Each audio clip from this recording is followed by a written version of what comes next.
View of this beginning topic is going to be over the difference between f of 2x minus 3 versus g of 2x minus 3. So we're going to start with f. Function f requires you to bring down 6x minus 8.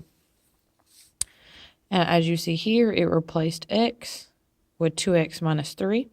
So it wants you to do the same. That's how it's expecting you to know that much about math. Now you have parentheses, PEMDAS. There's nothing I can do here because those aren't like terms.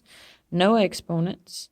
Multiply and divide are done with this distribution. You must multiply that 6 to everything inside. 6 times 2x is 12x. 6 times negative 3 is negative 18. Nothing happens to this negative 8. It gets pulled down. Then we have last step would be to combine like terms. You have 18 and 8, which give you 26. When you combine them, they will be negative because both are negative. No like terms to be combined. That would be your final answer. Not that difficult of a problem. This one, also not difficult of a problem. However, it does have an extra step. And what creates this extra step for problem G is this exponent. Everywhere you see an x, you're going to replace it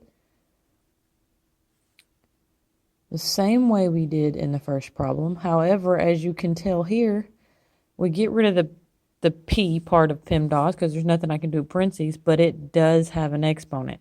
Now, the issues that I'm seeing is a lot of y'all are trying to distribute this. This is not the same thing. That is not one term.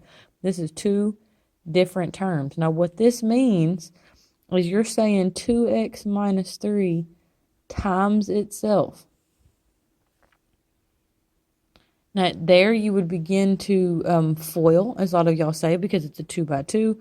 So we would say the first 2x times 2x is 4x squared.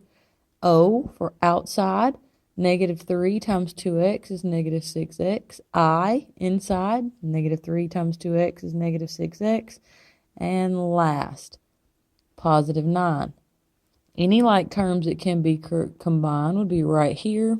So when we square 2x minus 3, this is what you get. Now, a lot of you, when you distribute, have been getting 4x plus 9. As you can tell, you are leaving out this center term. A lot of you think that you should be done now. I know it was more than a first step normally is, but all you have done is your first step.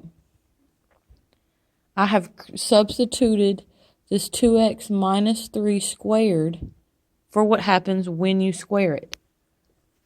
Then I'm going to finish my problem like I have been doing. It's not a hard problem. It's just time consuming. Now you're going to deal with the distribution. 3 times 4x is 12x squared. 3 times negative 12 is negative 36x. 27. Same here. Negative 8x. Positive 12. And then we'll bring down the 6 because nothing's happened to it. Now you're going to try to find any like terms. Now nothing matches this 12x squared, so it's just going to come down. We have a negative 36x and a negative 8. That means you're going to combine those because they're the same sign for a negative 44x.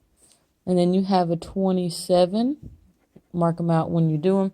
I have a positive 27 there and a positive 12 and a positive 6. When you combine all those, you get positive 45. No like terms to be found. That is your final answer.